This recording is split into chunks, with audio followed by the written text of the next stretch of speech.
เอาเลยทุกคนกลับกันมาแล้วนะครับกับเรียกซีรีส์ความลับใต้ตะวันลับนั่นเองนะครับซึ่งในคลิปนี้จะเป็น EP ที่19กันแล้วนะครับเอาเป็นว่าเดี๋ยวเราไปรับชมกันต่อเลยดีกว่านะครับว่าเรื่องราวใน EP นี้เนี่ยจะเป็นยังไงกันต่อนะครับเพราะว่าตอนนี้หลังจากที่ปฏิบัติการทลายฐานผลิตยาเสพติดเนี่ยสามารถจัดการได้เป็นที่เรียบร้อยนะฮะถึงแม้ว่าจะไม่สามารถตามตัวชีเหยียนมาได้นะฮะแต่ก็โชคดีที่ยังสามารถเซฟตัวเจียงเฉิงมาได้ทุกคนเพราะว่าจริงๆเนี่ยมันอีกนิดเดียวเท่านั้นนะฮะเจียงเฉิงเองเนี่ยก็อาจจะไม่รอดจากเหตุการณ์นี้แล้วนะฮะทุกคนแต่ตัวเจียงเฉิงนี่สิก็ยังรู้สึกว่ามันเสียดายมากๆจริงๆทุกคนเพราะว่าตลอด5ปีที่เขาเองเนี่ยแฝงตัวเข้าไปอยู่ในแก๊งนี้นะฮะก็เพื่อจะตามจับตัวชีเหยียนนั่นเองนะฮะขนาดว่าตัวเองเนี่ยได้อยู่ข้างๆชีเหยียนมาตลอดนะฮะก็ยังทำอะไรไม่ได้นะฮะก็คงจะรู้สึกว่าโห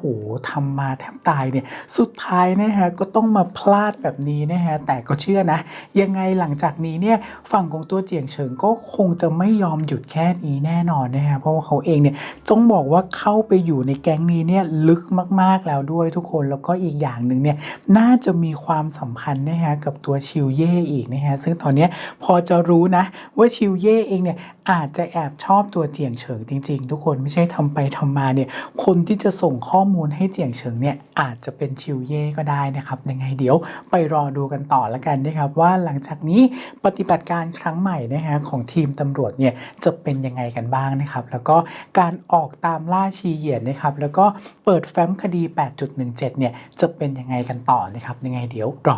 รอชมกันใน EP นี้แล้วกันนะครับและก่อนที่จะไปกันนะครับอันนี้สำคัญมากๆเลยอย่าลืมช่วยกันกดไลค์กดแชร์เป็นกำลังใจให้อาร์มด้วยนะครับเอาเป็นว่าตอนนี้ไม่ให้เสียเวลาแล้วดีกว่าครับยังไงเดี๋ยวไปรับชมกันต่อใน EP นี้พร้อมกันเลยดีกว่าครับปี 2010 อันนี้เป็นตำรวจอยู่ หนาวสินะ โจชวนวะ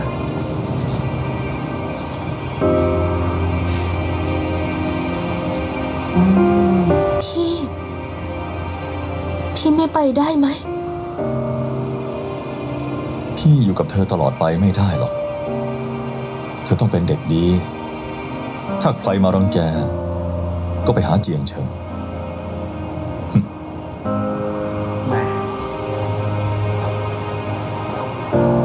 นายเป็นลูกผู้ชาย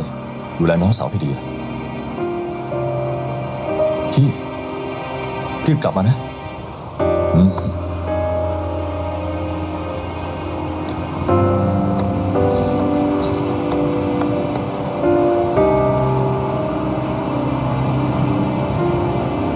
อย่าดื้อล่ะ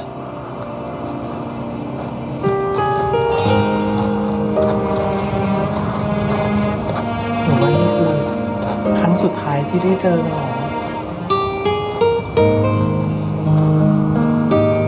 แล้วที่จริงบางทีมันก็มีเซนส์อะไรบางอย่างเนาะ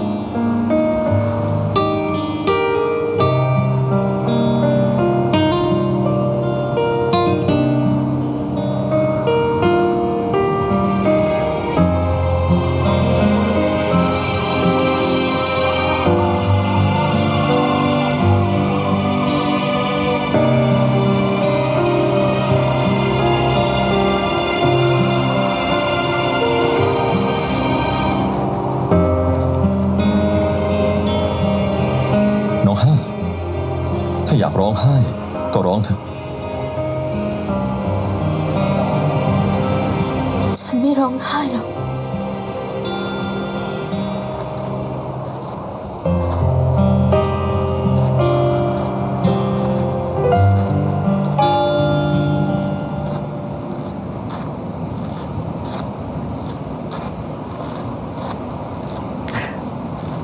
ตัดภาพ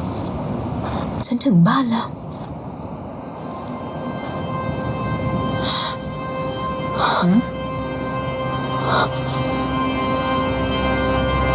ฝันหรือเปล่า จิงเฉิง จิงเฉิง ฝันนี่ปะเนี่ย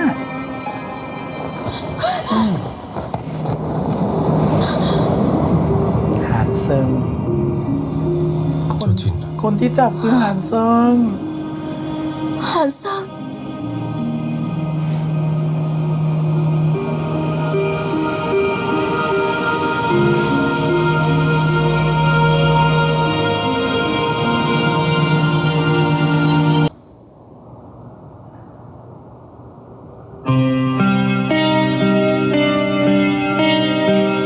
อ๋ออันนี้ตอนอยู่ในคุก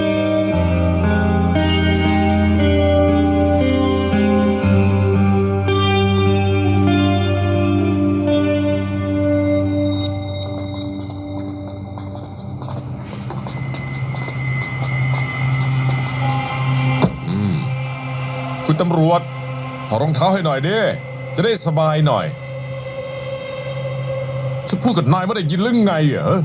เอ๊ะนี่พี่ไปเขาคงเกิดเรื่องดูท่าสิมีอะไรพี่สั่งผมมาได้เลยนะพี่นะใส่หัวอุ้ยโอ้ยเป็นท่อนไม้หรือไงพ่อตายแม่ตายเหรอหรือว่าผู้หญิงของนายเสร็จคนอื่นไปแล้วเฮ้ โอ้อุ้ย พูดอีกทีสิ ฉันถามนายว่าพ่อแม่ตายเหรอหรือผู้หญิงเสร็จคนอื่นไปแล้ว นี่ เอาดูมัน อ้าว พ่อแล้ว วันนี้ละมั้งปลดล็อกอะ หลังจากนั้นเนี่ยก็เงียบสงบเหมือนเดิมมาแหละนักโทษอ่ะก็เป็นคนนะใช่ไหมล่ะเป็นคนก็ต้องกลัวตายกันบ้างอ่ะ พี่ตาล พี่ตาล ฉันไปรับโทรศัพท์ก่อนนะ ได้ พี่ตาลเกิดอะไรขึ้นเหรอคะ โจจิน เธอรีบกลับมาเร็ว เกิดอะไรขึ้นคะ เจียงเฉิงไม่ค่อยปกติไม่พูดอะไรเลย เธอรีบกลับมาเถอะ หัวหน้าฐานรู้ไหมคะ หัวหน้าฐานนั่นแหละให้ฉันโทรหาเธอ มาสอบปากคำเจียงเฉิงทำเรื่องเหล่าเสียก็ไม่พูดทำเรื่องหัวหน้าเหยาก็ไม่ยอมพูด ถามวนไปวนมาว่าเธออยู่ไหมจะมาเมื่อไหร่ ค่ะ ฉันจะรีบกลับไปเดี๋ยวนี้ สุดท้ายก็ไม่พ้นโจจินป่ะ รายงานค่ะ มาแล้วเหรอ ผมจำคุณได้ คดีเจ้าเสี่ยวอี้ สวัสดีค่ะหัวหน้าหลิว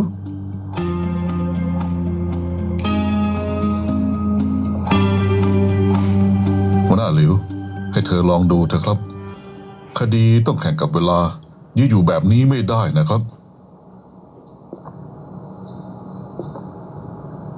รอดูก่อนแล้วค่อยว่ากัน โจจิน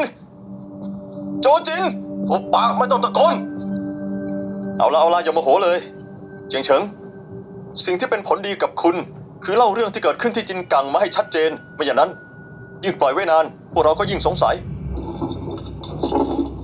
หมายความว่าอย่างไร พวกเราพูดกับคุณดีๆตลอดใช่ไหม หลายโรงงานยาเสพติดใช่ คุณมีความดีความชอบ แต่ก็ให้คุณลองคิดดู ตอนนี้ผู้ต้องหาหลักไม่ตายก็หนี เราไม่รู้หลายเรื่อง แล้วคุณก็ไม่ตอบคำถามเราตรงๆ ว่าหัวหน้าเหยาตายยังไง คุณบอกว่าคุณคือฉางเฟิงได้พวกเราเชื่อ แต่ก่อนที่ทุกอย่างจะกระจ่าง คุณยังพัวพันกับมาเฟียอาชญากรรมและเจตนาฆ่า บอกเลยว่าไม่มีทางหนีพ้น ผมบอกแล้วไง ไปตามโจจินมาให้ผม ทำไมอ่ะทำไมอ่ะ หัวหน้าหลิวคะ ถึงตอนนี้จะยังพิสูจน์ไม่ได้100%ว่าเจียงเฉิงบริสุทธิ์ แต่ถ้าเขามีส่วนเกี่ยวข้องจริงๆ แล้วทำไมเขาถึงต้องส่งข่าวกรองให้เราล่ะ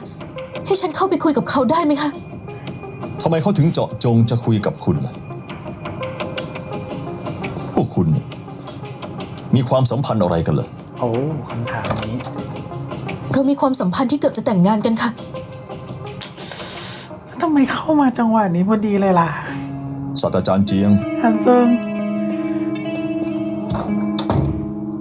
อ๋อหัวหน้าหลิว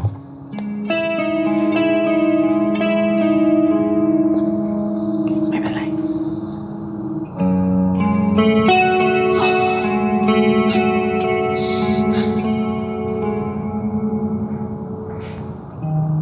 หัวหน้าหลิว เมื่อกี้ฉันยังพูดไม่จบค่ะ ฉันขอรับรองกับคุณ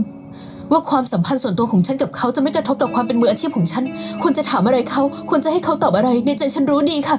ตอนนี้เรามัวแต่เสียเวลากันอยู่ที่นี่ ให้ฉันเข้าไปลองดูหน่อย ถ้าไม่ได้จริงๆ ฉันค่อยออกมาได้ไหมคะ ใช่หัวหน้าหลิว ให้เขาสงบลงก่อน แล้วยอมเปิดปากนี่สำคัญที่สุด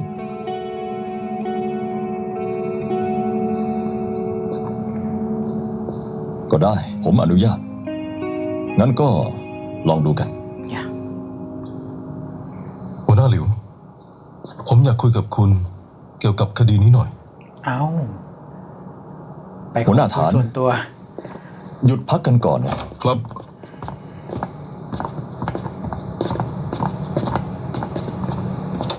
เข้าไปสิ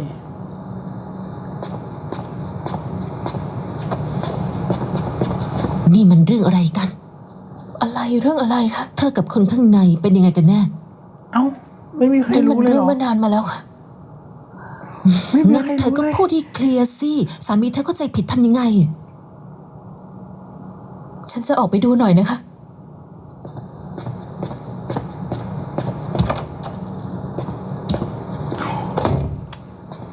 ซับซ้อนเนาะความสัมพันธ์เนี่ยโยงไปโยงมาอยู่เนี่ย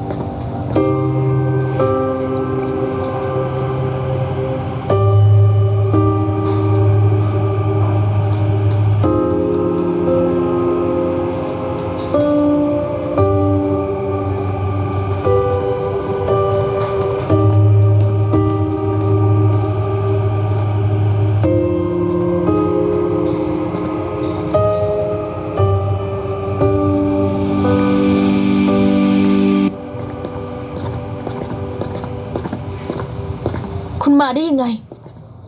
แค่แวะมาดูนะ คุณไปพูดอะไรกับพวกหัวหน้าเหรอ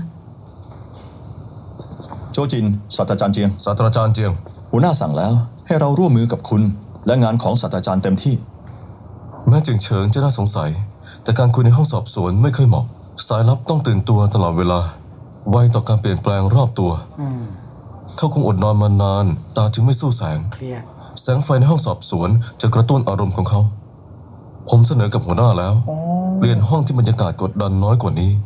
แล้วก็ปิดกล้องวงจรปิดด้วย ตกลง พวกเราไปเตรียมก่อน ไป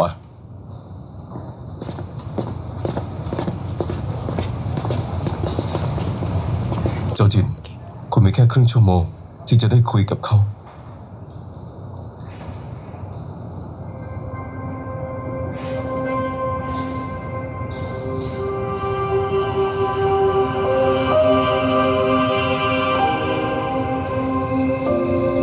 ผมรู้ว่าคุณเป็นห่วงเขา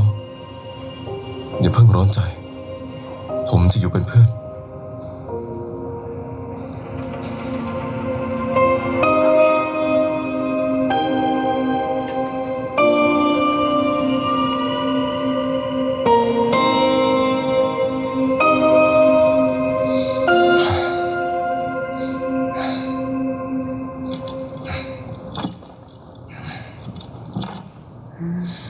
ดูสิ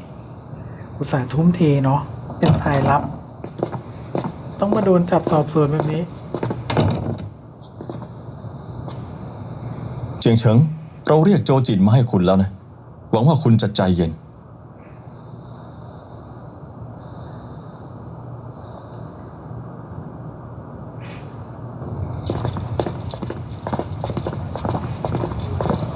เอาละเจียงเฉิง ทุกอย่างที่คุณรู้สำคัญกับเรามาก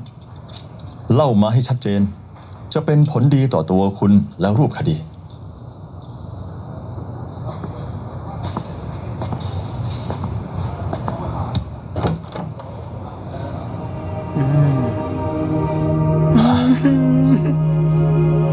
น้องห้า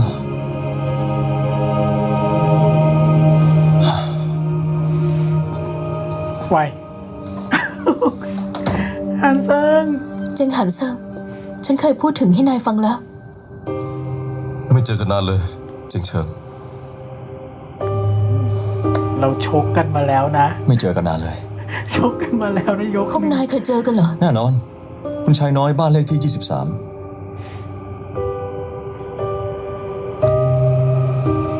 นายไม่เป็นไรนะ ให้ตามหมอมาดูหน่อยไหม ไม่เป็นไร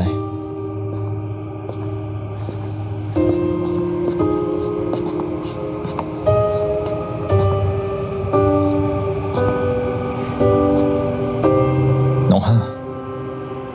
ฉันคิดถึงเธอมากนะ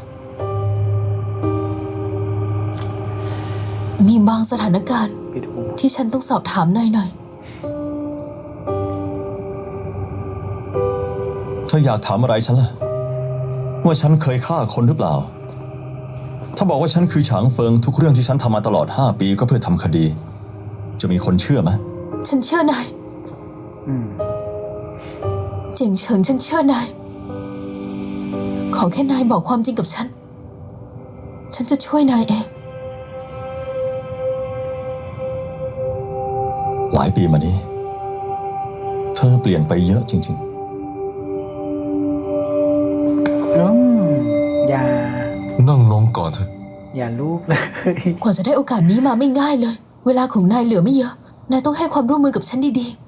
ๆ ได้ ๆ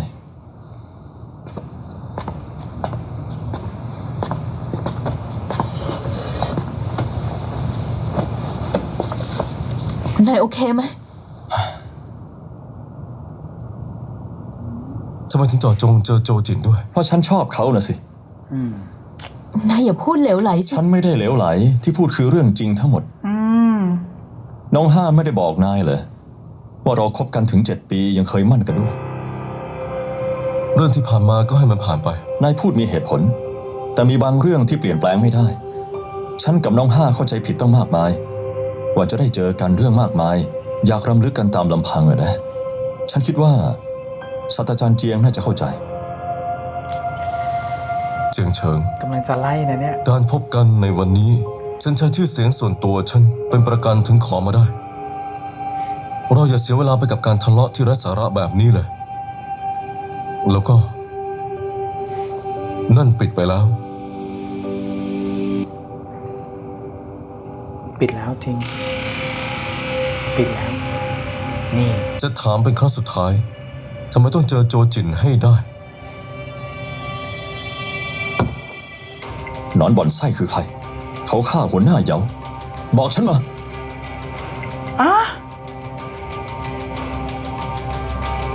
ฉันบอกนายไม่ได้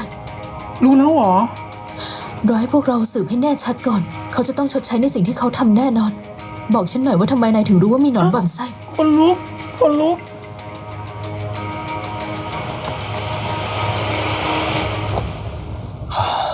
แผลเป็นยังไงบ้าง ไม่เป็นไร ตอนที่สืบเรื่องไล่ซานเราเหยากลับไปที่กองบังคับการก่อนที่พวกเธอมาหาฉันหนอนบ่อนไส้เผยความคืบหน้าของตำรวจตลอด วันที่ซื้อขายที่จินกังวันนั้นเอารูปหัวหน้าเหยามา บอกว่าเขามาแน่ฉันเลยยิ่งมั่นใจเรื่องนี้ หลังจากที่พวกนายหนีไปทำอะไรมากันแน่ หัวหน้าเหยากับเมิงจิ้นเฟิงตายได้ยังไง ฉัน อะไร สถานการณ์แบบนั้นฉันหมดหนทางจริงๆทำได้แค่มองเหล่าเซียฆ่าพวกเขากับตา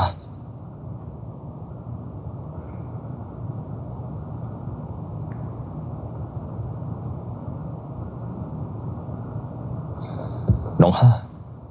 ฉันมีเรื่องสำคัญกว่าจะบอกเธอ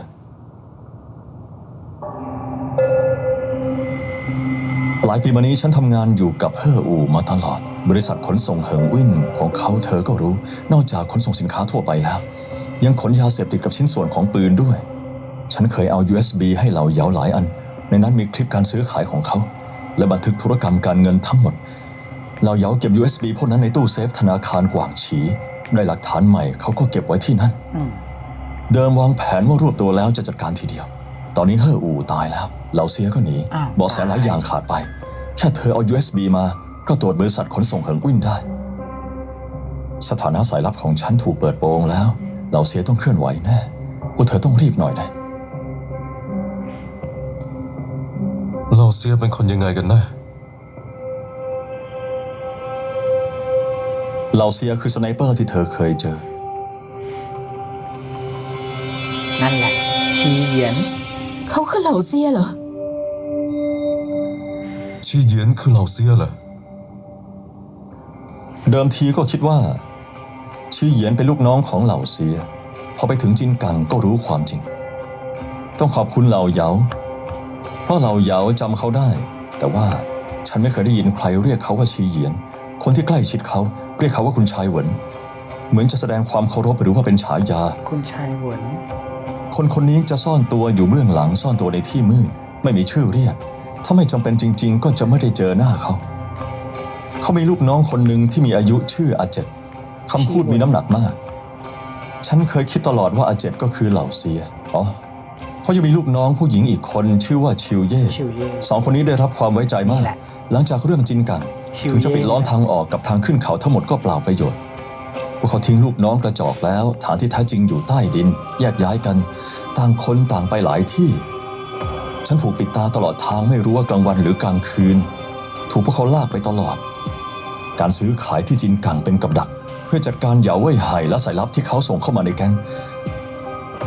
เหล่าเซียไม่จำเป็นต้องนำเข้ายาแล้ว ในมือเขามีเทคโนโลยีการผลิตยาและการผลิตครบวงจร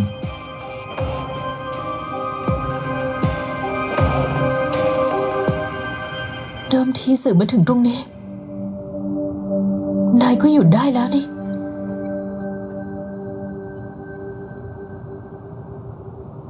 แต่เราเหยาตายแล้วนี่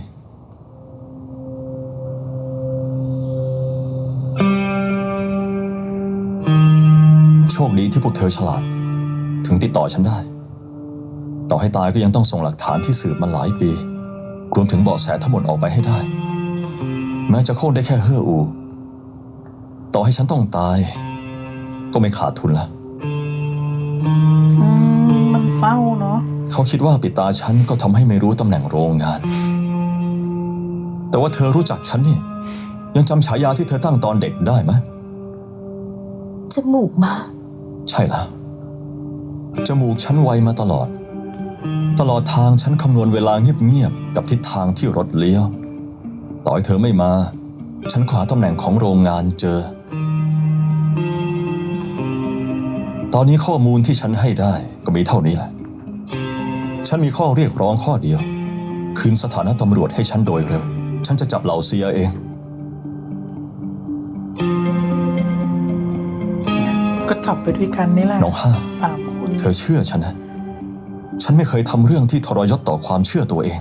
5 ปีมันนานมากแล้ว เรื่องที่เกิดขึ้นในอดีต ฉันทนเจ็บปวดเก็บไว้ในใจได้หมด แต่ต่อจากนี้ ฉันไม่อยากถูกคนกันเองว่าร้าย ฉันเจียงเฉิง ไม่เคยทำผิดต่อมโนธรรมตัวเอง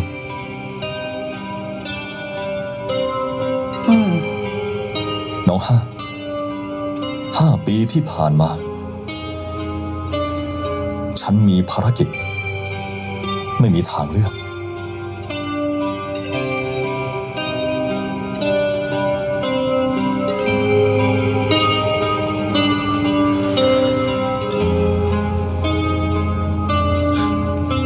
ที่สำคัญสุดตอนนี้คือหา USB รวบรวมหลักฐานได้แล้ว สถานะของนายก็จะชัดเจน เราไม่มองหน้าหานเซิงเลยนะ คือ เชื่อสิ โจจิน น้องห้า โจจินรีบไปรายงานหัวหน้าฐานเถอะพวกหัวหน้ากำลังรออยู่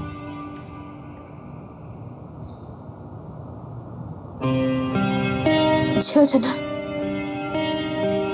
ฉันจะรายงานตามความจริง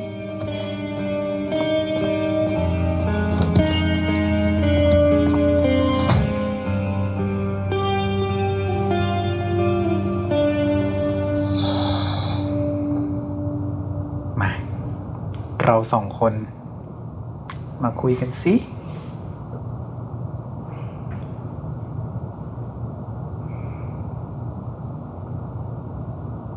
อีกไม่นานก็มีความคืบหน้า ได้เวลาตามกำหนดแล้ว เชียงหานเซินจำได้ว่าเคยเตือนนายให้อยู่ห่างจากโจจินหน่อย ดูเหมือนนายจะไม่ใส่ใจเลยนะ เราแต่งงานกันแล้ว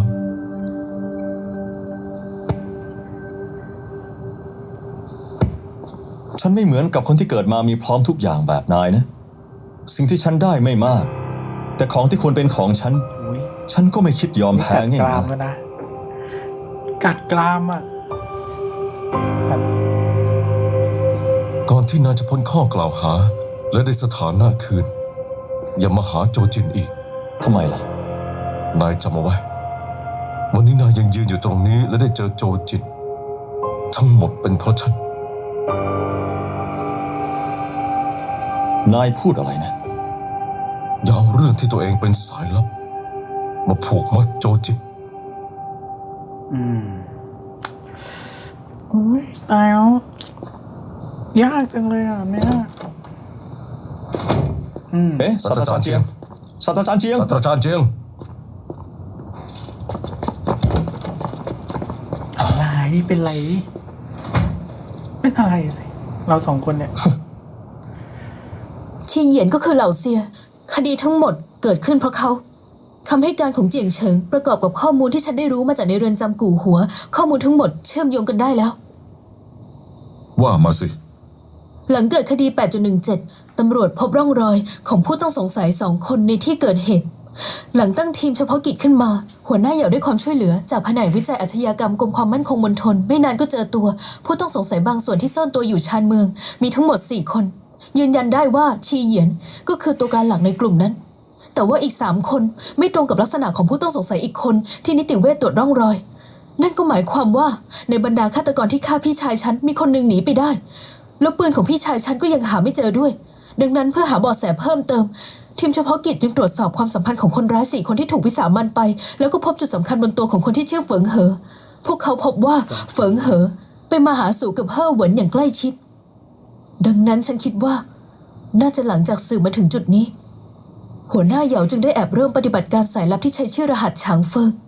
เขาส่งเจียงเฉิงเข้าไปในเรือนจำกู่หัว เพื่อเข้าใกล้เฮ่อเหวินจนได้รับความไว้วางใจจากเขา ดังนั้นหลังออกจากคุกเจียงเฉิงก็ได้รับความชื่นชมจากเฮ่ออู่และแทรกซึมเข้าไปในแก๊งอาชญากรได้สำเร็จ ที่เธอพูดให้ฟังกับเรื่องที่หัวหน้าเหยาบอกฉันตรงกันทุกประการแถมยังช่วยเติมอีกหลายส่วน ที่หัวหน้าเหยาทิ้งว่างไว้ งั้นก็หมายความว่า คุณก็ยอมเชื่อเจียงเฉิงแล้วเหรอคะ ฉันเชื่อว่าเขาคือฉางเฟิง แต่ไม่ใช่เพราะฉันอยากเชื่อ แต่เพราะแฟ้มคดีถูกปลดความลับอย่างชัดเจนและกระจ่างแล้ว เจียงเฉิงรองหัวหน้าทีม2หน่วยสืบสวนเขตเฟิงโจวเมืองไห่โจวมณฑลปิงจีนรหัสปฏิบัติการฉางเฟิงหมายเลข 1ผู้รับผิดชอบเหยาเว่ยไห่หัวหน้าทีมเฉพาะกิจคดี 8.17 เงื่อนไขปลดชั้นความลับตายถูกเปิดโปงหรือปฏิบัติการสำเร็จ ระดับความลับของฉางเฟิงสูงมาก นอกจากพลีชีพหรือถูกเปิดโปงหรือไม่ก็ปฏิบัติการสำเร็จ ไม่อย่างนั้นความลับจะไม่ปลด นี่เป็นเหตุที่เราหาไม่เจอตลอดเมื่อจิ้นเฟิงก็เหมือนกันเจียงเฉิงก็เหมือนกัน พวกเขา2 คนต่างก็เป็นฉางเฟิงช่วยกันปกปิด ฉางเฟิง ช่วยกันเป็นตัวสำรอง นี่คือป้องกัน2 ชั้น ถ้าเป็นแบบนั้นแล้วก็ตำแหน่งรองหัวหน้าหน่วยของเจียงเฉิงก็จะได้คืนเร็วๆนี้ใช่ไหมคะ แต่เธออย่าลืมสิลายนิ้วมือบนปืน จะอธิบายยังไง อ๋อแล้วมัน แต่ว่าเมื่อกี้ หลุดยาก พอเจียงเฉิงรู้ว่าเราปิดกล้องวงจรปิด ประโยคแรกที่เขาถามฉันก็คือหนอนบ่อนไส้เป็นใคร ตอนนั้นอารมณ์ของเขาพรุ่งพล่านมาก เขาบอกว่าหนอนบ่อนไส้ฆ่าหัวหน้าเหยาฉันดูออกค่ะ ว่าความรู้สึกที่เขามีต่อหัวหน้าเหยามันลึกซึ้งมาก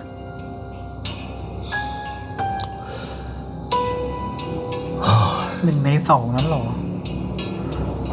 1 ใน 2คนนั้นเหรอนอนบนไส้อะเจ้าผิงเหรอ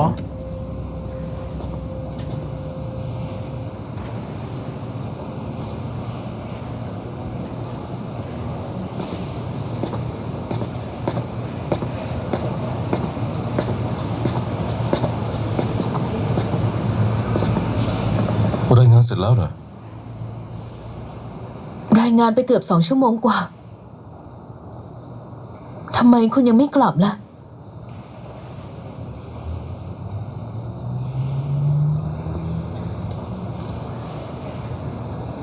ใครหลุดยาก ดีขึ้นเยอะแล้ว กินยาหรือยัง กลับบ้านค่อยกิน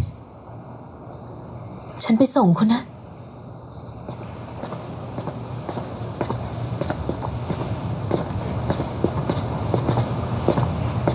เจ้าจิน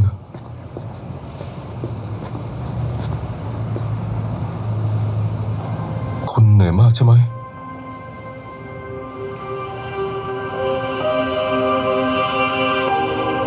ไม่นี่ ดใสจะตายไป สดใสตรงไห ไป น กันเถอะ เอาอะไรมาสดใสอะ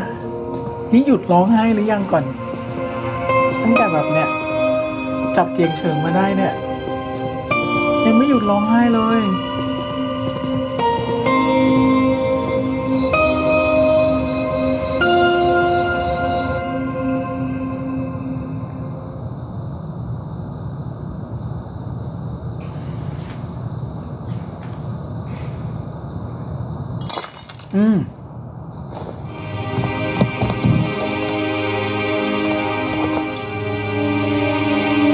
ออกมานี่มา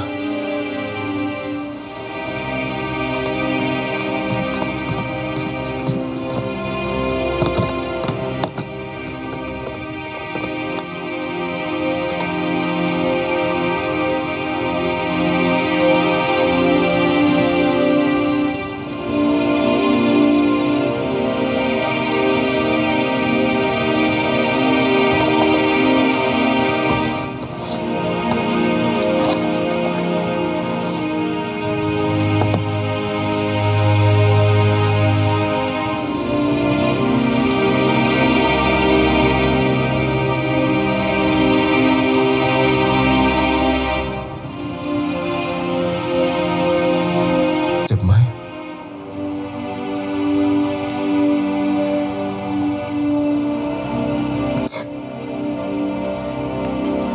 นานแล้ว ที่ไม่ได้เจ็บแบบนี้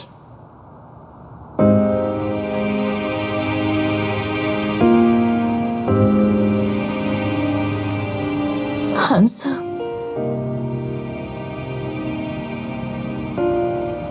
ฉันเหนื่อยจังเลย ฉันอยากหาที่ซ่อนตัว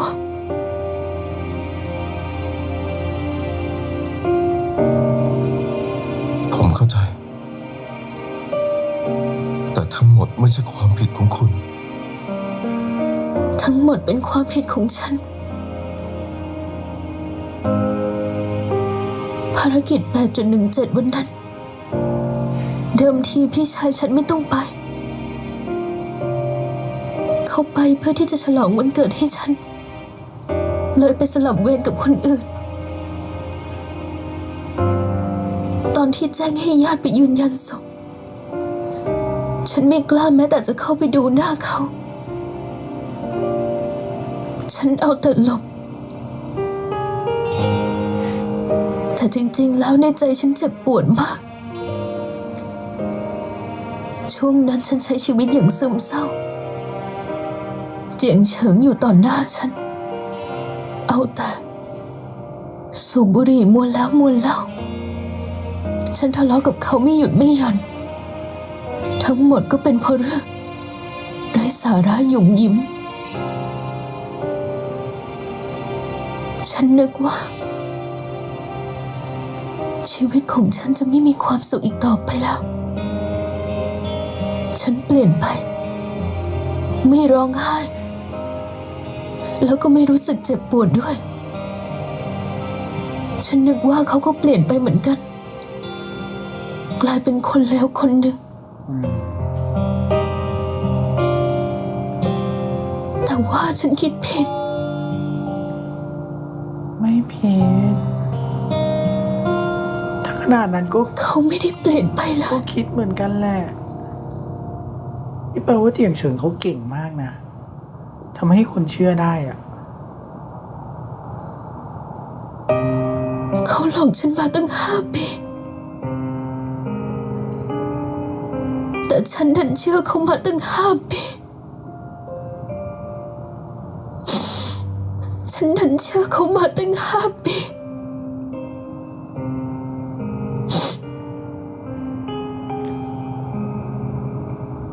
ฮันเซอร์ฉันทำให้เขาผิดหวังหรือเปล่า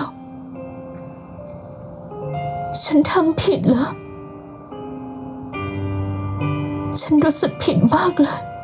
นั่นไง ตอนเนี้ย ฉันรู้สึกว่า หานเซิงเนี่ย ฉันผิดต่อทุกคน ฉันขอโทษ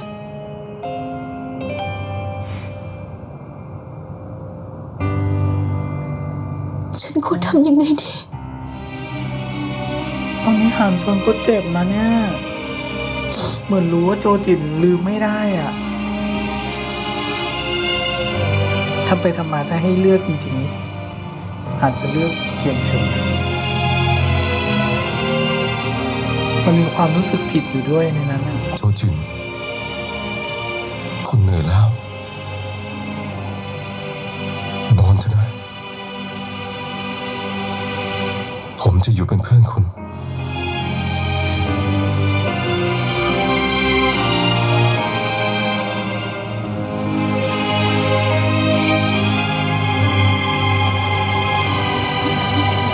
1 2 3ปิ้วฮะ1 2 3ปิ้ว1 2 3ปิ้ว1 2 3ปิ้ว1 2 3ปิ้ว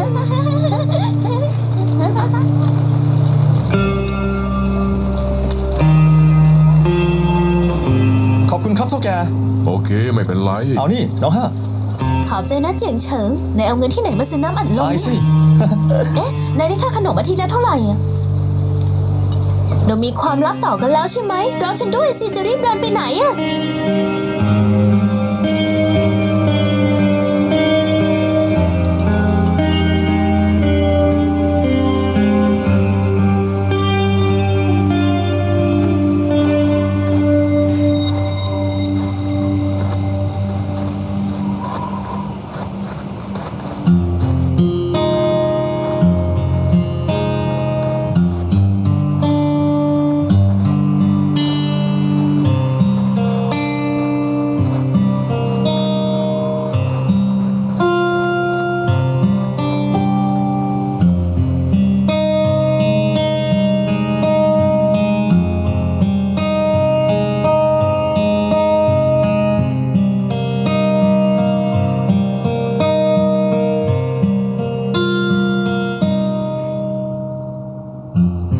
โจจิน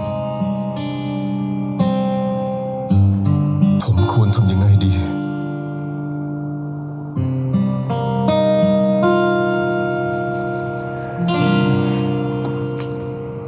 ยากจังเลย ความสัมพันธ์เนี้ยยากตัดสินยาก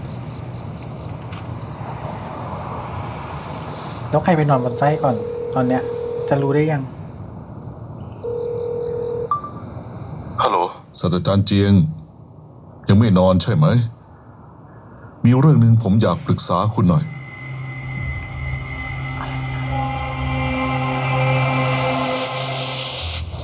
อะไรอะ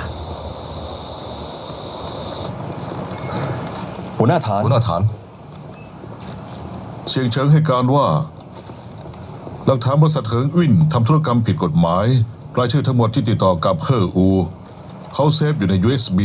ตอนนี้ USB อยู่ที่ตึกหงเทียน ไม่ว่าจริงหรือปลอมเธอไปเอามันกลับมา ค่ะ USB อยู่ล็อกเกอร์ชั้น 7 พอไปถึงแล้ว ไปเคาน์เตอร์บริการขอกุญแจสำรองอย่าทำพลาดเด็ดขาด ด้านซ้ายแถวที่ 3 ชั้นที่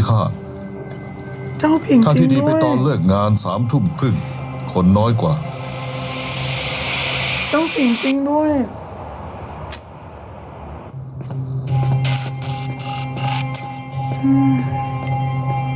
เอาจริงว่าทุกคนเราไม่อยากให้เป็นเขาเลยอะ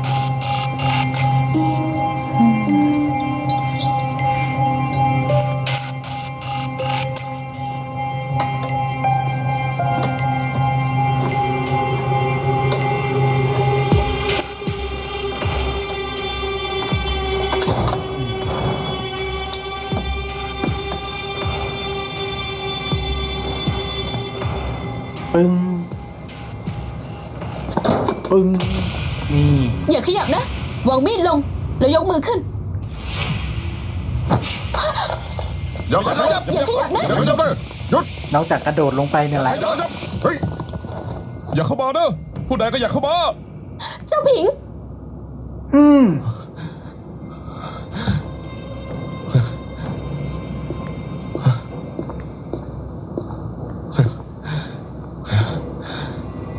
ทำไมอ่ะทำไมอ่ะ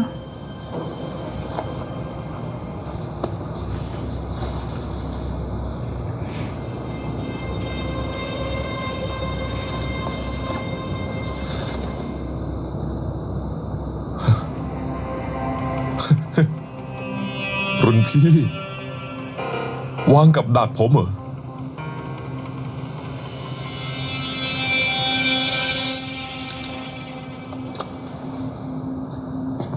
ทำไมนายต้องทำแบบนี้ด้วย ไม่แปลกใจเลยสักนิดนะ คุณรู้เรื่องนี้มาตั้งนานแล้วใช่ไหม กลับไปกับฉัน สารภาพเรื่องทั้งหมดมาซะ ผมยังกลับไปได้เหรอรุ่นพี่ อย่ามาเรียกฉันว่ารุ่นพี่คำขวัญของโรงเรียนตำรวจนายเลยไปหมดแล้วใช่ไหมข้อแรกก็คือพักดี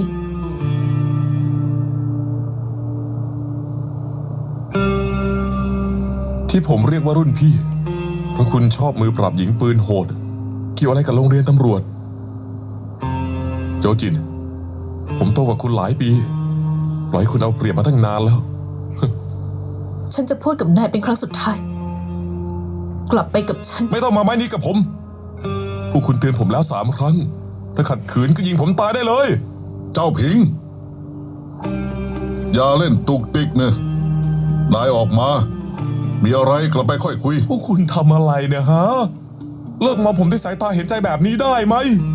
พวกคุณเป็นตำรวจนะ ผมเป็นอาชญากร จะจับผมกลับไปทำไม สอบสวนผมเหรอ ถามว่ามีเรื่องทุกข์อะไรอย่างนั้นเหรอ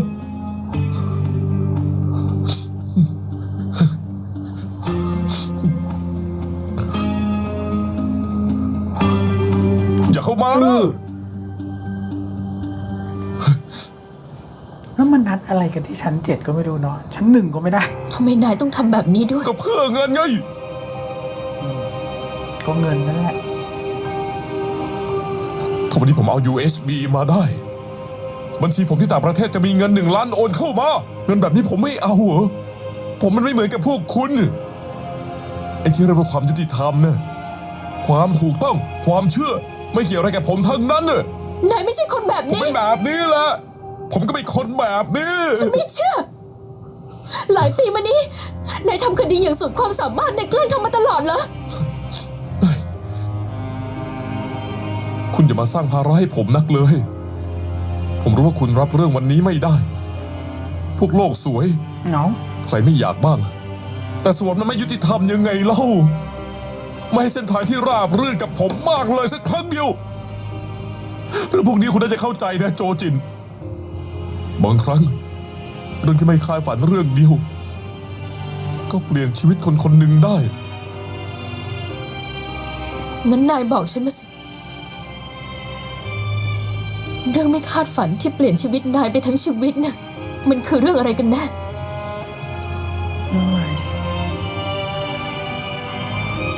เรื่องเดียวกับคุณนั่นแหละ ฮะ คดี 8.17 วันนั้น ผมก็อยู่ที่นั่น ฮะจบเอาละทุกคนจบไปเป็นที่เรียบร้อยนะครับสำหรับใน EP ที่ 19 นั่นเองนะครับโอ้โหก็ต้องบอกว่า EP นี้หลังจากที่ตัวเจียงเฉิงเองเนี่ยได้สติขึ้นมาแล้วนะฮะสิ่งแรกที่เขาเองเนี่ยเรียกร้องจะเจอเนี่ยนั่นก็คือตัวโจจินนั่นเองทุกคนเพราะว่าตัวเขาเองเนี่ยไม่ไว้ใจแล้วก็ไม่เชื่อใจใครทั้งนั้นนะฮะจนกว่าจะได้รู้นะว่าคนที่เป็นหนอนบ่อนไส้เนี่ยจริงๆแล้วเป็นใครกันแน่นะฮะซึ่งจริงๆในช่วงเวลานั้นเนี่ยทุกคนเองเนี่ยไม่มีใครยอมให้โจจินเนี่ยเข้าไปคุยเลยนะฮะทุกคนและกลายเป็นว่าคนที่เสนอนะครับให้ตัวโจจินเนี่ยได้มีโอกาสคุยกับเจียงเฉิงเนี่ยนั่นก็คือตัวหานเซิงนั่นเองทุกคนแต่ก็ต้องพูดเลยนะ EP นี้เนี่ยแอบสงสารหานเซิงมากๆเลยนะฮะทั้งที่ในใจเขาเองเนี่ยไม่อยากให้โจจินเนี่ยเจอกับเจียงเฉิงเลยนะฮะแต่เขาก็รู้ไงว่าสิ่งที่โจจินเนี่ยอยากจะรู้เนี่ยนั่นก็คือความจริงจากปากเจียงเฉิงนั่นเองทุกคนก็เลยไปขอร้องนะฮะเหล่าบรรดาหัวหน้าเนี่ยเพื่อเปิดโอกาสให้ตัวโจจินเนี่ยได้คุยเป็นการส่วนตัวนะครับแล้วก็ไม่มีการบันทึกภาพใดๆทั้งสิ้นนะฮะจนตอนนั้นเนี่ยตัวเจียงเฉิงเองก็รู้แล้วอ่ะตอนเนี้ยไม่มีใครเนี่ยรับรู้เห็นแล้วนะครับมีเพียงแค่เขาโจจินแล้วก็หานเซิงเท่านั้นนะฮะก็เลยยอมพูดความจริงทั้งหมดออกมานะครับแล้วก็ตอนนั้นสิ่งที่เห็นชัดเลยเนี่ยเหมือนเขาเองเนี่ยจะรู้ด้วยนะครับว่าคนที่ลงมือสังหารตัวหัวหน้าเหยาเนี่ยนั่นก็คือตัวหนอนบ่อนไส้นั่นเอง พูดเลยว่าณจุดนั้นเองเนี่ยฝั่งของโจจินเองเนี่ยเหมือนแบบสะเทือนใจในทุกอย่างที่เจียงเฉิงทำจริงๆทุกคนเพราะว่าตลอด5 ปีที่ผ่านมาเองเนี่ยเขาทั้งเกลียดทั้งโกรธนะฮะในสิ่งที่เจียงเฉิงทำนะครับแล้วก็มันคงมีคำถามอยู่ในใจของโจจินตลอดแหละว่าเจียงเฉิงเองเนี่ยทำแบบนี้ไปทำไมทำเพราะอะไรนะฮะแต่พอวันนี้ทุกอย่างมันเฉลยออกมานะครับว่ามันคือปฏิบัติการนะฮะที่เจียงเฉิงเองเนี่ยต้องเป็นสายลับฉางเฟิงนะฮะก็ทำให้โจจินเองเนี่ยรู้สึกผิดมาตลอดนะครับที่ตัวเองเนี่ยคิดว่าเจียงเฉิงเป็นคนแบบนั้นนะฮะซึ่งจุดเนี้ยเราบอกตรงนะถ้าเราเป็นโจจินเนี่ยเราก็ต้องเชื่ออย่างนั้นจริงๆทุกคนเพราะว่าจริงๆตลอด5 ปีเนี่ยมันมีคำถามอย่างเงี้ยอยู่ในหัวของโจจินอยู่แล้วนะครับแต่ว่าพฤติกรรมแล้วก็การแสดงออกของตัวเจียงเฉิงเนี่ยคือยังไงเนี่ยมันพร้อมจะทำร้ายจิตใจนะครับแล้วก็ทำให้โจจินเนี่ยคิดว่าเขาเองเนี่ยกลายเป็นคนเลวไปแล้วนะครับแต่ดูเหมือนว่าสิ่งที่ตัวเจียงเฉิงเองเนี่ยต้องการณตอนนี้มากที่สุดเนี่ยนั่นก็คืออยากจะกลับไปเป็นตำรวจนะครับเพื่อเตรียมจัดการตัวชีเหยียนนะฮะซึ่งเขาเองเนี่ยได้บอกความลับทุกอย่างที่เกิดขึ้นนะครับแล้วก็เรื่องของตัวแฟลชไดรฟ์นะฮะที่ตัวเหออูเนี่ยเก็บความลับนะฮะในเรื่องของธุรกรรมบัญชีที่เขาเองเนี่ยลอบทำธุรกิจผิดกฎหมายนั่นเองนะฮะซึ่งจุดนี้เนี่ยกลับกลายเป็นว่าดันเป็นจุดที่สามารถทำให้ตามตัวนะฮะคนที่เป็นหนอนบ่อนไส้ออกมาได้จริงๆทุกคนซึ่งจริงๆก่อนหน้านี้เนี่ยเราเองเนี่ยตังหงิดใจอยู่แล้วนะครับว่ายังไงเนี่ยอาจจะเป็นตัวเจ้าผิงจริงๆก็ได้นะฮะเพราะว่าในสถานการณ์ตรงนั้นเนี่ยเจ้าผิงเนี่ยดูมีความเป็นไปได้ที่สุดนะฮะแต่เราเองก็พยายามหลอกไงว่าไม่ใช่หรอกเพราะว่าเจ้าผิงเนี่ยดีกับโจจินมากๆนะฮะทำไมถึงต้องเป็นหนอนบ่อนไส้ด้วยนะฮะแต่พอมาถึงณวันนี้เนี่ยที่ตัวหัวหน้าฐานเองเนี่ยคิดแผนการขึ้นมาเพื่อล่อจับหนอนบ่อนไส้เนี่ยสุดท้ายแล้วคนที่ไปนะตรงนั้นเนี่ยนั่นก็คือเจ้าผิงจริงๆทุกคนโอ้โหกลายเป็นว่าคนที่สะเทือนใจที่สุดเนี่ยคงหนีไม่พ้นโจจินจริงๆนะฮะเพราะด้วยความสัมพันธ์นะฮะระหว่างโจจินแล้วก็ตัวเจ้าผิงเองเนี่ยถือว่าสนิทกันมากๆจริงๆทุกคนแล้วก็ในทุกๆภารกิจนะฮะทุกๆคดีที่ผ่านมาเนี่ยทั้งสองคนเนี่ยก็เป็นบัดดี้กันมาตลอดนะครับแล้วก็มีความเชื่อใจกันมากๆด้วยนะฮะและยิ่งตอนที่เขาเองเนี่ยแซวโจจินนู่นนี่นั่นเรื่องแต่งงานเนี่ยเราก็ยังมองเลยว่าโหนี่มันคือมิตรแท้จริงๆนะครับแต่สุดท้ายนะฮะสิ่งที่ตัวเจ้าผิงพูดออกมาเนี่ยสาเหตุที่เขาทำในเรื่องนี้เนี่ยมันก็ไม่พ้นเรื่องเงินจริงๆทุกคนเพราะว่าด้วยความที่ตำแหน่งเนี่ยมันอาจจะไม่ได้สูงมากนะฮะก็เลยทำให้เขาเนี่ยอาจจะขัดสนนู่นนี่นั่นหรือเปล่านะครับแต่กลายเป็นว่าสิ่งที่เขาเนี่ยดันพูดออกมาใส่โจจินนะฮะมันไม่ใช่แค่เรื่องเงินอย่างเดียวทุกคนแต่มันคือเรื่องคดี 8.17 นะฮะที่เขาเองเนี่ยบอกเลยนะว่าเขาเนี่ยอยู่ในเหตุการณ์ในวันนั้นที่พี่ของโจจินตายนั่นเองทุกคนฟังแค่นี้เนี่ยก็อึ้งแบบสุดๆแล้วนะครับเพราะว่าเราเองก็ไม่รู้เหมือนกันว่าสิ่งที่ตัวเจ้าผิงเห็นเนี่ยมันคืออะไรกันแน่นะครับแล้วเขาเองเนี่ยทำไมถึงต้องไปพัวพันในจุดนั้นด้วยนะฮะหรือว่ามันเริ่มต้นเนี่ยจากการที่เขาเองเนี่ยรับเงินจากชีเหยียนตั้งแต่แรกหรือเปล่านะครับอันนี้เดี๋ยวรอดูแล้วกันนะครับเราเชื่อว่าเดี๋ยวหลังจากนี้เนี่ยมันต้องมีดราม่าในพาร์ทนี้ขึ้นมาอีกแน่นอนนะครับยังไงเดี๋ยวรอดูแล้วกันนะครับว่าหลังจากนี้เนี่ยเรื่องราวที่จะเกิดขึ้นนะฮะของตัวเจ้าผิงจะเป็นยังไงนะครับและสุดท้ายจะจับเป็นหรือว่าจะจับตายนะครับอันนี้เดี๋ยวรอชมกันใน EP ต่อไปแล้วกันนะครับเอาเป็นว่ายังไงใน EP นี้อาร์มจบเอาไว้เท่านี้ก่อนละกันนะครับเดี๋ยวเราตามไปดูกันต่อแล้วกันนะครับว่า EP ต่อไปเรื่องราวจะเป็นยังไงกันต่อนะครับถ้าอย่างนั้นเดี๋ยวไปรับชมกันต่อใน EP ต่อไปในคลิปหน้าเลยดีกว่าครับ